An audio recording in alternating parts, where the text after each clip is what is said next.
welcome you to a new deep dive. Yeah. You've brought us something really compelling this time. Excerpts from Admiral William H. McRaven's Make Your Bed, Little Things That Can Change Your Life, and maybe the world. Yes, and we're going to explore the 10 life lessons Admiral McRaven draws from his intense experiences in Navy SEAL training. Think of this as your direct route to grasping the core principles he lays out and understanding how these seemingly, insignificant actions and shifts in mindset can actually have a profound impact. Our goal is to really get under the skin of these 10 lessons. We want to see how they were forged in the extreme environment of SEAL training and then understand how they apply to the wider spectrum of life. It's much more than just tidying up your sleeping space, though that is where we begin. Right. What's particularly noteworthy, as the preface highlights, is the surprisingly broad appeal of these lessons rooted in a military context. McRaven, a, decorated military leader with a career defined by conflict, initially questioned if his commencement address at the University of Texas would truly resonate with college students. But it clearly did, didn't it? These principles clearly struck a chord far beyond the military community. It demonstrates how these fundamental ideas about facing challenges and finding strength in routine connect with people from all walks of life. Yeah, exactly. The book itself expands on those initial thoughts and the individuals who shaped them. Okay, let's dive into the first lesson. Start your day with a task completed, which centers around making your bed. That's right. The backdrop for this foundational lesson is the, rather basic barracks at Basic SEAL Training in Coronado, California. Picture a simple 3-story building right there on the edge of the Pacific where the sound of the ocean is a constant presence. Pretty Spartan, I imagine. Oh, yeah. The rooms are functional, offering just the essentials, beds, and a closet. For McRaven, the very first order of business each day, before facing any of the grueling training, was making his Navy rack.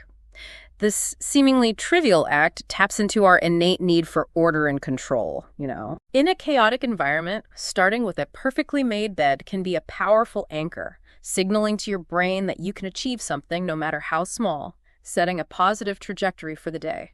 And this wasn't just a casual straightening of the sheets, was it? The inspection process sounds incredibly demanding. We're talking about starched utility covers, precisely aligned creases in the uniform, and brass belt buckles polished to a mirror shine. And then there was the bed itself. Precisely.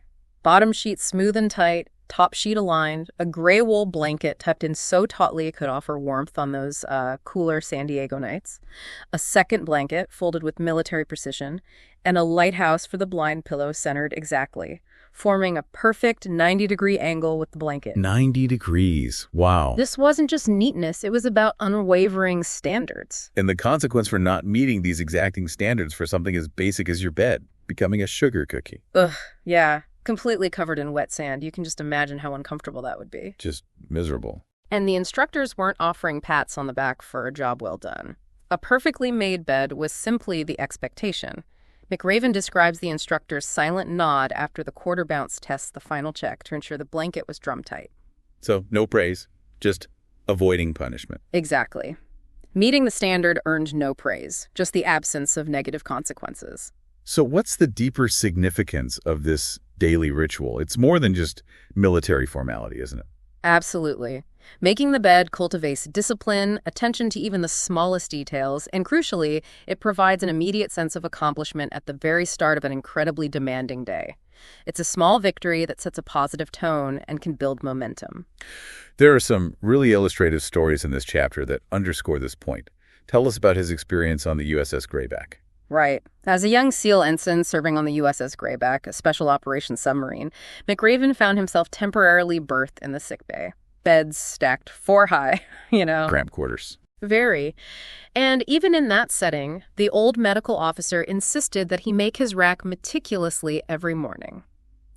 The doctor's reasoning was that maintaining cleanliness and order in something as personal as your bed reflected a commitment to overall standards, which was particularly vital in a space dedicated to health and recovery. That makes sense. And then there's the very personal story following his serious parachute accident. This really brings the lesson into a different context. Yes. Years later, after the events of 9/11, while recovering at home from a severe pelvic injury he sustained during a parachute jump, McRaven was in a hospital bed set up in his government quarters. As soon as he was physically able to get out of bed independently, the very first thing he did was make it properly. Wow. For him, this act was a tangible symbol of his recovery and his determination to keep moving forward, both physically and mentally. That's a powerful image, isn't it? Taking ownership of that small space and task as a way to reclaim control over a larger situation. And then there's the observation regarding Saddam Hussein. Indeed. While in Iraq, McRaven noticed that even Saddam Hussein, despite having sheets and a blanket on his army-provided cot, never bothered to make his bed. McRaven recounts this with a touch of irony, contrasting it with the ingrained discipline he consistently observed in U.S. forces, right down to this seemingly minor routine. Interesting contrast. So what's the ultimate insight we gain from this first lesson? McRaven argues that in a world that can often feel overwhelming, unpredictable, and even, well, disheartening, the simple act of making your bed offers a small but significant measure of solace, a tangible sense of control, a boost of motivation to begin the day, and a feeling of pride in having accomplished at least one thing well. A small effort, big impact. Exactly. It's a seemingly small effort that can generate surprisingly significant positive ripples. Okay, let's move on to Chapter 2. You Can't Go It Alone, which is all about the crucial importance of finding someone to help you paddle. This lesson really resonates, doesn't it? It speaks to the fundamental human need for connection, for teamwork, and for relying on others, especially when things get tough. And it begins with a 10-foot rubber raft in the early stages of SEAL training. Exactly. Throughout the initial phase of training, these aspiring SEALs had to carry this seemingly unwieldy raft everywhere on top of their heads while running, awkwardly slung across sand dunes. And of course, they had to work together as a 7-man crew to paddle it along the coastline and navigate it through the often turbulent surf. So that raft was like a constant, heavy reminder. Yeah, this seemingly cumbersome piece of equipment became a constant reminder of their interdependence. It sounds physically grueling, but lesson wasn't solely about the physical exertion of carrying and paddling, was it? Not at all. It was fundamentally about learning to depend on your teammates. McRaven vividly recalls instances when he was physically ill or injured, unable to contribute his full effort, and how his fellow crew members stepped up to compensate, paddling harder, and even sharing their limited rations. These experiences instilled a deep understanding that no individual could successfully navigate the intense challenges of SEAL training in isolation. You couldn't do it alone. And this lesson of interdependence was powerfully reinforced later in his career when McRaven himself faced a life-altering event. Yes, as Commodore of Naval Special Warfare Group 1, he was participating in what should have been a routine parachute jump when circumstances took a dangerous turn. He describes a beautiful California day with perfect visibility, preparing to jump from 12,000 feet. And then the mid-air collision. It sounds absolutely terrifying. It was a moment of sudden chaos. After deploying his pilot chute, another jumper inadvertently slid beneath him and their trajectories intersected. McRaven attempted to maneuver away, but the other jumper's main parachute deployed directly in front of him, striking him with immense force. He lost control, spinning violently and losing consciousness. Oh my gosh, and then the horrifying entanglement with both parachutes. Precisely. His pilot chute became wrapped around his leg, and then his main parachute partially deployed, twisting around his other leg. He was completely ensnared. Then, as the main canopy caught the air, the risers, which were wrapped tightly around each leg, violently separated, resulting in a severe and excruciating pelvic injury. Unbelievable. He ended up landing miles away from the intended drop zone, and his recovery was extensive and incredibly difficult. Yeah. He mentions feeling invincible before the accident, and then the stark contrast of being confined to bed, battling feelings of self-pity. Right, and it was during this period of profound vulnerability that the "you can't go it alone" lesson truly solidified for him. He emphasizes the indispensable support he received from his wife, Georgian, who provided the necessary tough love and consistently reminded him of his inherent resilience. That sounds crucial. Absolutely. His friends rallied around him, offering encouragement and practical assistance, and even his superior officer, Admiral Eric Olson, found ways to support his continued service despite the severity of his injuries. It's interesting that someone so driven and self-reliant in their training had to learn this lesson so profoundly through vulnerability. Does the book explore the tension between individual strength and the necessity of dependence? It touches on it, yeah. It shows how, even in the most elite, individual performance-driven environments, interdependence is crucial. It's a reminder that strength isn't just about what you can do on your own, Mm-hmm. Absolutely. McRaven stresses that throughout his demanding SEAL career, he encountered numerous setbacks and challenges, and in each instance, someone inevitably stepped up to offer help and support. He never forgot those individuals and explicitly acknowledges that his achievements were the result of a network of support. So the core message of this chapter. Life's truly difficult and tragic moments necessitate a team. Success is rarely a solitary achievement. It's about actively seeking out and cultivating meaningful relationships, building strong support systems, and always remembering that your well-being and accomplishments are often deeply intertwined with the contributions and care of others. Makes sense. Next, we delve into Chapter 3. Only the size of your heart matters. This chapter really challenges our assumptions about what constitutes capability and strength, doesn't it? It argues that inner resolve is far more significant than physical attributes. And it begins with the preparation for a morning 2-mile swim. Exactly. The scene is set with the SEAL trainees clad in their standard green t-shirts, khaki swim trunks, neoprene booties, and those small, somewhat stigmatized life jackets. The Pacific surf off Coronado that particular morning was a formidable 8 feet high. 8 feet. Wow. And then we have the memorable encounter between the towering SEAL instructor and the noticeably smaller seaman recruit. That exchange is quite striking. It is. The instructor, physically imposing, directly questions the recruit's suitability to be a frogman, emphasizing his small stature and the immense power of the ocean waves. He even goes so far as to suggest that the recruit should seriously consider quitting then and there, like, you're a tiny little man. Harsh. But the sailor's response is anything but submissive. Yes, instructor, I do, he replies, followed by a firm and unwavering, I won't quit. And then in a surprising turn, the instructor leans in and whispers something in the student's ear. And the outcome is truly unexpected. This smaller seaman recruit goes on to complete the grueling swim, finishing remarkably close to the front of the class. The whispered message, prove me wrong. Wow. What a motivator. A powerful challenge and a potent motivator. The idea of needing a paddle buddy seems crucial in such an intense environment. How does McRaven suggest individuals cultivate these essential support systems outside of that context? Well, he emphasizes the importance of shared experiences, mutual respect, and a willingness to both give and receive help. These bonds are often forged through facing adversity together, right? Yeah. Like in the training itself. Exactly. This really gets to the heart of what SEAL training is designed to do, doesn't it? To demonstrate that intrinsic qualities like sheer determination and unwavering grit are far more critical than mere physical size or background. Right, stripping away the superficial. Precisely. McRaven then shares a personal memory from before he even began his own training. As a naval ROTC midshipman, he visited the basic SEAL training facility in Coronado.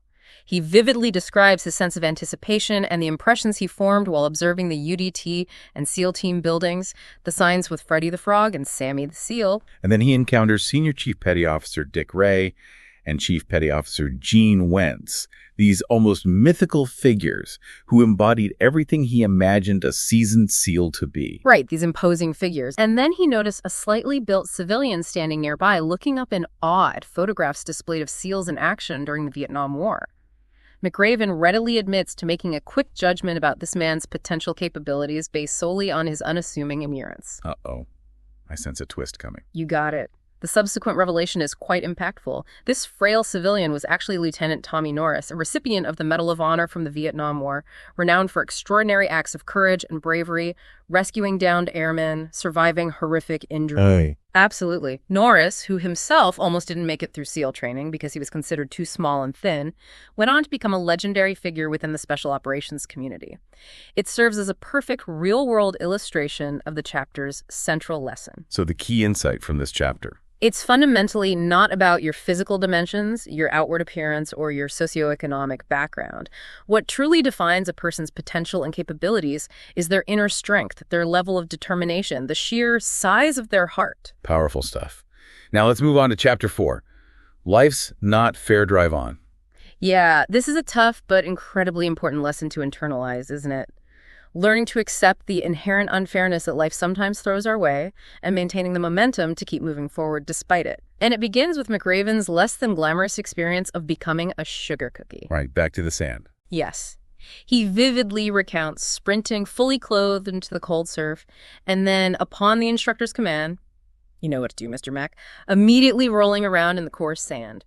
The sheer discomfort of being a sugar cookie, the sand clinging to everything, chafing your skin, is almost palpable in his description. And what's particularly frustrating for the high-achieving trainees in this environment is the seemingly arbitrary nature of it, the lack of a clear connection between exceptional performance and avoiding this particular punishment. Exactly. You could perform flawlessly in a drill and still end up completely covered in wet sand. It felt totally random sometimes. So unfair. And it's in this moment of sandy discomfort that Lieutenant Philip L. Martin, affectionately known as Moki, offers that succinct and profoundly insightful explanation. Because, Mr. Mac, life isn't fair, and the sooner you learn that, the better off you will be. Wow. Just straight up. Pretty much. Their relationship evolved over time, and McRaven shares a particularly poignant story about Moki later in life. This really underscores the lesson of driving on despite profound unfairness. Okay, tell us about that. Indeed. Moki, the quintessential frogman, a highly skilled operator and an exceptionally gifted athlete, particularly in triathlons involving swimming, running, and especially cycling, suffered a devastating bicycle accident on the familiar Coronado Silver Strand. A head-on collision resulted in permanent paralysis from the waist down, with only limited mobility in his arms. Oh, that's terrible. Especially for someone so athletic. It's a truly tragic turn of events for someone who was so incredibly physically capable and active. But McRaven emphasizes Moki's extraordinary attitude in the face of this immense and undeniable unfairness. How did he handle it? Absolutely. For the 35 years he lived in a wheelchair following the accident, Moki never once complained, never questioned why me, and never exhibited any trace of self-pity. Instead, he channeled his energy into becoming an accomplished painter, he embraced fatherhood, and remarkably, he even founded the Super Frog Triathlon, an enduring legacy of his resilience. Incredible. That's real strength. It is. Moki's story serves as an incredibly powerful example of human resilience in the face of profound adversity. So what's the lesson here? McRaven concludes that while it's a natural human tendency to look for external reasons to explain life's difficulties and unfairness, truly exceptional individuals are defined not by what happens to them, but by how they choose to respond. The core message is clear. Don't get bogged down in complaining or blaming external factors for misfortune. Right. Instead, stand tall, maintain your focus on the future, and keep driving on, regardless of the unfairness you encounter. Let's move to Chapter 5. Failure can make you stronger.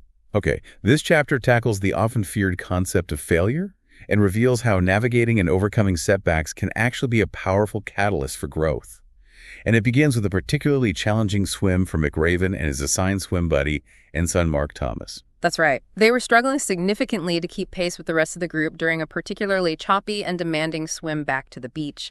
In the context of SEAL training, your swim buddy is far more than just a partner. They are your lifeline. Yeah, you mentioned that. Tethered together, right? Right. You are physically tethered together during dives, you rely on each other during swims, you serve as each other's study aids, motivators, and ultimately, your closest ally. Critically, if one buddy failed, both face the consequences. So finishing last resulted in a severe reprimand from the instructors and the dreaded addition of their names to the circus list. That doesn't sound like a pleasant experience. The circus was indeed something to be avoided. It consisted of 2 grueling hours of extra calisthenics and relentless verbal harassment, specifically designed for those who had failed any training event that day. The underlying fear was that it could create a negative cycle, the exhaustion from the circus leading to further failures. A downward spiral. Exactly. And for McRaven and Mark, their particular circus punishment was tailored to their specific weakness in the water. An intense and prolonged session of flutter kicks. The flutter kicks, they're brutal. Precisely. These were designed to strengthen their swimming muscles, but they were also intentionally punishing. Maintaining the strict, proper form, lying flat on your back with legs fully extended and absolutely no bending at the knees significantly amplified the difficulty and the physical strain. Initially, these extra sessions were brutal and left them completely exhausted. But then, surprisingly, something unexpected started to happen, didn't it? The repeated punishment began to yield a positive outcome. Exactly. As they continued to endure the grueling sessions of the circus, their performance in the regular swims began to improve noticeably. They gradually started moving up in the pack, no longer consistently bringing up the rear. The very thing intended as a punitive measure for their earlier failure ultimately made them stronger, faster, and significantly more confident in the water. So the failure and the punishment for it actually made them better. Yeah, in a way. This culminated in the final and crucial 5-mile open ocean swim off the coast of San Clemente Island, a make-or-break event for graduation. High stakes. Extremely. The water was frigid, and the numerous swim pairs quickly became spread out across the vast expanse of the Pacific. After what felt like an eternity of 4 hours in the cold water, completely numb and utterly exhausted, McRaven and Mark finally stumbled onto the beach. They were initially met with a stern reprimand from the instructor for, yet again, seemingly embarrassing the class with their slow pace. No, not again. But then came the astonishing revelation they were actually the first swim pair to reach the shore. What? Seriously? Yes. The instructor's entire demeanor shifted in that moment. He acknowledged their hard work and perseverance, expressing his genuine honor to have served alongside them. They had faced their apparent weakness, endured the extra training, and ultimately triumphed. That's an amazing turnaround. It really is. McRaven then shares a personal experience of a significant professional setback being relieved of his command of a SEAL squadron, a major leadership failure. That must have been incredibly tough. It was undoubtedly a difficult and humbling experience. His professional reputation was damaged. He faced a critical juncture: to give up or to persevere. He made the conscious decision to embrace a second chance, accepting a deployment overseas as the officer in charge of a SEAL platoon. So he didn't quit? No. And this deployment provided him with the opportunity to prove his leadership capabilities once again, didn't it? Right. Absolutely. By living and working alongside his platoon in a demanding operational environment, he consistently demonstrated his leadership qualities through dedicated effort and strong performance, gradually earning back the respect and trust of his men. This experience ultimately paved the way for subsequent commands, including leading a SEAL team and eventually all West Coast SEALs. Wow. So that failure didn't define him. Not at all. He draws a direct connection between these experiences and his later combat deployments, emphasizing that even at the highest levels of military leadership, failures are inevitable. But the crucial element is the ability to learn from those mistakes and to persevere. That's a key point. Precisely. Past failures had served to strengthen his resolve and taught him the invaluable lesson that, while mistakes are an inherent part of life and leadership, the defining characteristic is the ability to learn from them and to not be afraid to try again, even after significant setbacks. So embrace the circus. Kind of. The fundamental insight here is that you will inevitably encounter your own versions of the circus in life. Don't shy away from them. Instead, learn from the challenges they present, and they will ultimately contribute to your growth and resilience. Next, we move to Chapter 6. You must dare greatly. Okay, this chapter focuses on the importance of stepping beyond your comfort zone and embracing calculated risks in order to achieve your full potential. And it begins with the rather intimidating slide-for-life obstacle. Yeah, sounds scary. Imagine a 30-foot-tall tower with a single nylon rope anchored 100 feet away on the ground. McRaven initially employed a cautious and relatively slow technique he describes as possum style, carefully inching his way down the rope. Playing it safe. Exactly. But this conservative approach cost him valuable time on the overall obstacle course. The instructor's feedback was direct and to the point, telling him in no uncertain terms that the course would continue to defeat him unless he started taking some calculated risks. Ouch. So what did he do? He tried the faster but inherently riskier, commando style, sliding down the rope head first. A miscalculation or a loss of grip could lead to a significant fall and potential injury, possibly resulting in being dropped from the demanding training course. High risk, high reward, maybe. Potentially. However, McRaven made the conscious decision to confront his fear, to dare greatly, and he successfully completed the slide for life head first in a personal best time, finally earning the sought-after approval of his instructor. Nice. So you took the risk and it paid off. It did. It's a seemingly simple but profoundly important lesson about overcoming anxieties and developing trust in your own capabilities. He then illustrates this principle with a high-stakes, real-world operational scenario. Okay, what was that? The 2004 Iraq hostage rescue mission. 3 innocent hostages were being held by al-Qaeda operatives near Baghdad. Intelligence indicated they were about to be moved to a less accessible location, necessitating an immediate and inherently dangerous daylight raid. A daylight raid? That sounds incredibly risky. It was fraught with peril. The tactical decision to land 3 Black Hawk helicopters directly inside the walled compound was an exceptionally high-risk maneuver, wasn't it? Definitely. Conducting a rescue operation in broad daylight eliminates the critical element of surprise. The designated landing zone within the compound was incredibly confined, offering little margin for error, and an 8-foot-high brick wall completely surrounded the area, making the helicopter approaches even more treacherous. I can only imagine the tension. The moment spent observing the helicopters approaching via surveillance must have been incredibly tense for everyone involved in the planning and execution. Oh, yeah. They were filled with palpable tension. McRaven vividly recounts the successful yet incredibly challenging landings of all 3 helicopters, including a heart-stopping moment when the 3rd helicopter clipped the top of the wall. Oh, wow. But it worked. Despite these significant risks, all 3 hostages were rescued safely within a matter of minutes. Amazing. This vividly illustrates the inherent risk-taking that is often a necessary component of special operations missions, although, as he astutely points out, the risk is typically carefully calculated and meticulously planned. Exactly. It's not reckless, it's calculated. He references the renowned British essay motto, "Who dares wins," and its enduring significance within the special operations community, noting that it was even quoted in the lead-up to the high-stakes raid to capture Osama bin Laden. Who dares wins. I like that. The fundamental takeaway here is that life is inherently a struggle filled with the potential for setbacks and failures.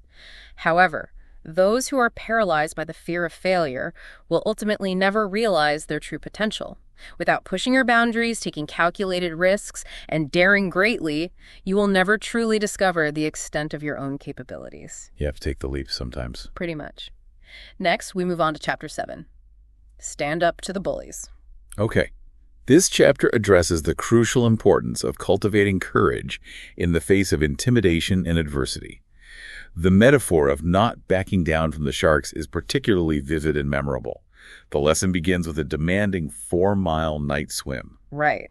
Off the coast of San Clemente Island, in the dark, choppy, and cold waters of the Pacific Ocean, swimming against a significant southward current.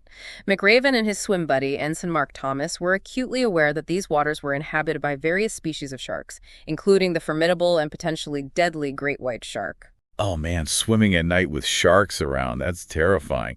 Just the thought of being alone in the vast, dark expanse of the ocean, knowing that such powerful predators could be lurking beneath the surface, is deeply unsettling. Definitely. But they were resolute in their determination not to allow fear to deter them from their goal. How? They were mentally prepared to confront and even fight off any sharks if necessary.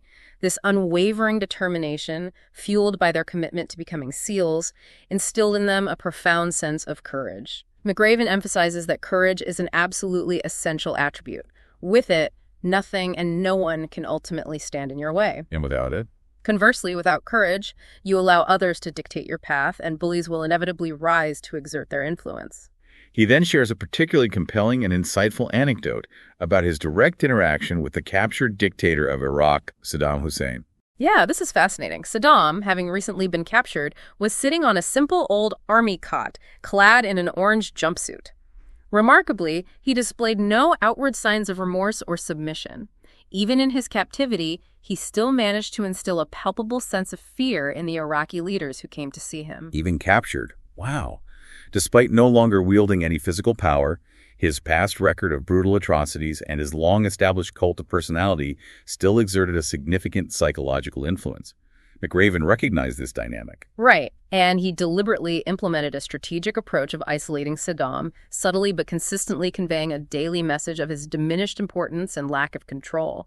The stark contrast between the once seemingly all-powerful dictator and this now isolated and powerless prisoner was striking. It's a powerful and unsettling illustration of how bullies, regardless of their scale, thrive on the fear and intimidation they project.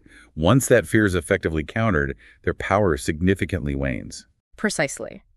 McRaven underscores how the courageous actions of American soldiers in standing up to Saddam's tyrannical regime ultimately led to his downfall and his subsequent trial and execution for his heinous crimes against the Iraqi nation. So the core lesson. The fundamental insight here is that bullies, whether they operate in a schoolyard, a workplace, or on a global political stage, thrive on the fear and intimidation they generate. Much like sharks sensing weakness in the water, they will exploit any perceived vulnerability. To achieve your goals and to stand against injustice and evil, you must cultivate the courage to stand your ground and refuse to back down. Stand your ground. Got it. Yeah. Now let's move on to Chapter 8, Rise to the Occasion. Okay. This chapter focuses on the critical ability to perform at your absolute best during the most challenging and demanding moments in life, and it begins with a particularly high-stakes culmination of dive phase in SEAL training. Another intense training scenario. You bet. The culminating event involved swimming 2,000 meters underwater in the dark, often murky, and cold waters of San Diego Bay. The objective was to navigate to a designated anchored vessel and successfully attach a practice limpet mine to its hull. Adding to the inherent difficulty was the use of the Emerson closed-circuit diving rig. The death rig. Yeah, notoriously referred to within the training community as the death rig due to its documented potential for sudden and catastrophic malfunction. Yikes. Further compounding the danger was the near-zero visibility in the bay at night, with trainees relying solely on a small, often unreliable green chemical light to illuminate their compasses. The situation was made even more precarious by the presence of thick, disorienting rolling fog. Even the seasoned instructors were visibly on edge due to the high inherent risks of this particular training event. Sounds incredibly stressful. Very. The Chief Petty Officer's pre-dive briefing was particularly impactful and memorable. Tonight, we find out which of you sailors truly possess the unwavering desire to become frogmen. Tonight, you will be called upon to be your very best. You must rise above your deepest fears, your nagging doubts, and your overwhelming fatigue. Regardless of how dark the situation becomes, you must persevere and successfully complete the mission. Powerful words. Those powerful words clearly left a lasting impression on McRaven and serve as a poignant connection to a later, dark moment he vividly describes. Yes, the experience of attending a solemn ramp ceremony at Bagram Air Base in Afghanistan for a fallen warrior. He poignantly describes the deeply respectful and inspiring nature of these ceremonies, the profound dignity and honor that is meticulously afforded to each and every service member who has made the ultimate sacrifice. The scene he paints is incredibly moving and evocative. The parallel lines of silent soldiers forming the honor guard, a small, somber band playing the haunting melody of Amazing Grace, and the quiet gathering of comrades and leaders paying their final respects. He details the arrival of the flag-draped remains, carried with reverence from Humvee by solemn pallbearers. The brief reading from Isaiah 6.8, "Here I am, send me," the heart-wrenching sound of taps echoing across the airfield, and the raw, open display of grief from those who knew and served alongside the fallen. Just gut-wrenching. He shares powerful examples of the nation coming together and individuals demonstrating extraordinary strength and resilience in the face of such profound tragedy. Yeah, he mentions a special operator's twin brother providing quiet strength and support, a fallen ranger's entire unit marching to his favorite bar with the heartfelt support of the local community, airmen returning to the skies the very day after a fatal aircraft crash, and the collective national mourning following a devastating helicopter crash. These stories powerfully underscore the remarkable human capacity to rise to the occasion, to find inner strength, and to support one another even in the darkest and most despairing of times. Exactly. The fundamental takeaway from this chapter is that at some point in life, everyone will inevitably face moments of profound darkness and challenge. In those critical moments, it is imperative to reach deep within yourself, to summon every ounce of your inner fortitude, and to strive to be your absolute very best. Be your best when it's darkest. Yeah. Okay, let's move on to Chapter 9. Give people hope. Right. This chapter powerfully emphasizes the transformative power of hope even when circumstances appear utterly hopeless. The vivid image of starting to sing when you're up to your neck in mud is incredibly evocative and encapsulates the core message. This brings us to the infamous Hell Week. Ah, Hell Week. The mudflats. Specifically, the grueling Tijuana mudflats on a cold, dark, and windswept Wednesday night under a cloudy, moonless sky. The trainees were immersed chest-deep in thick, clinging mud, their vision obscured by grime and exhaustion. Hell Week, by design, is a brutal and relentless 6-day ordeal characterized by virtually no sleep and constant physical and mental harassment. Runs, swims, obstacles, the works. Yeah, endless runs, freezing swims, demanding obstacle courses, exhausting rope climbs, punishing calisthenics, and the infamous IBS paddling.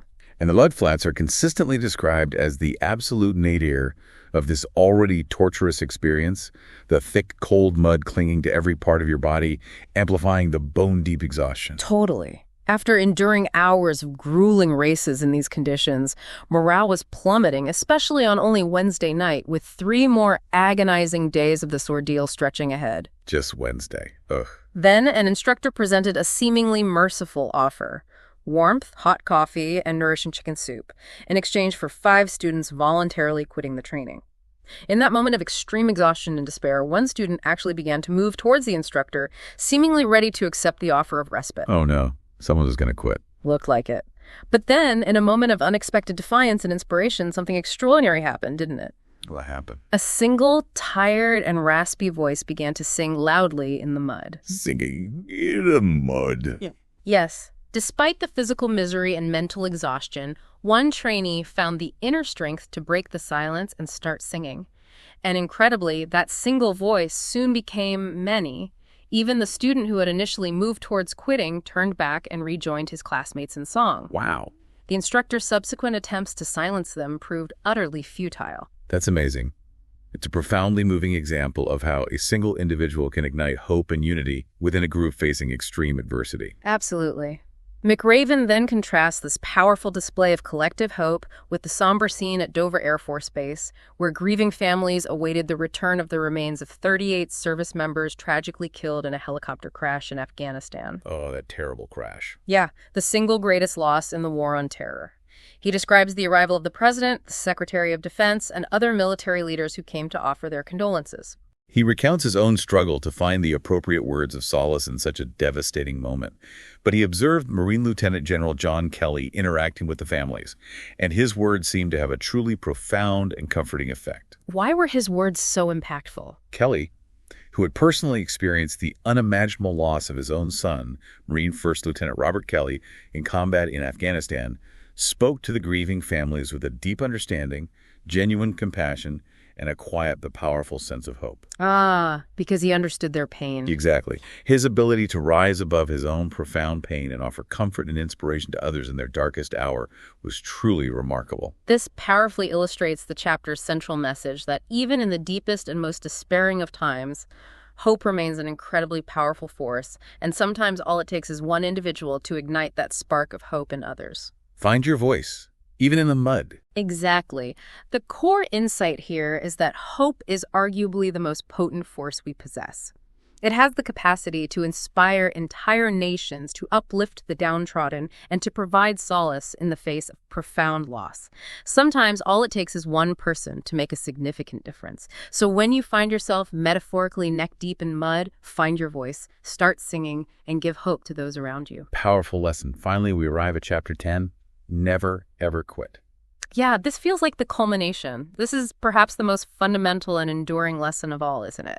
The unwavering commitment to persevere, to never give up, no matter how overwhelming the odds may seem. And it all begins with the iconic image of the brass bell on the very first day of SEAL training. The bell, the symbol of quitting. Right. 150 eager and perhaps slightly naive students stood facing a seasoned instructor who made his intentions unequivocally clear from the outset. His primary goal was to make them quit. He even dramatically rang the brass bell, explicitly explaining that it represented an easy and immediate escape from the inevitable pain, hardship, and relentless challenges that lay ahead. But he also delivered a crucial and unforgettable warning about the lasting regret that inevitably follows the decision to quit. Yes, he stated plainly. But let me tell you something. If you quit, you will regret it for the rest of your life. Quitting never makes anything easier in the long run. Oof, that hits hard. And the stark reality that only 33 of those initial 150 students ultimately remained to graduate powerfully underscores the truth of the instructor's warning about the long-term consequences of giving up. Wow, only 33 out of 150. That's intense. This truly is the core message that resonates throughout the entire book. Never, ever quit. Life will undoubtedly present you with countless situations where giving up will appear to be the easiest or even the most rational course of action. Yeah, it's tempting sometimes. McRaven powerfully illustrates this fundamental principle with the inspiring story of a young Army Ranger he encountered in a hospital in Afghanistan. This Ranger had tragically stepped on a pressure plate mine, suffering devastating and life-altering injuries, including severe blast burns and the complete loss of both of his legs. Oh, heartbreaking. An absolutely devastating and life-altering event, without question. But the implicit message is incredibly clear. Even when confronted with such immense and seemingly insurmountable adversity, the unwavering spirit to never quit remains absolutely vital. Exactly. The fundamental takeaway from this final chapter, and perhaps from the entire collection of lessons, is both simple and profoundly impactful. Never quit. Even when the odds are overwhelmingly stacked against you, and giving up appears to be the only logical option, the enduring regret of quitting will always far outweigh the temporary pain of continuing to fight. Never, ever quit. Thank you so much, for embarking on this deep dive into the powerful lessons contained within Make Your Bed.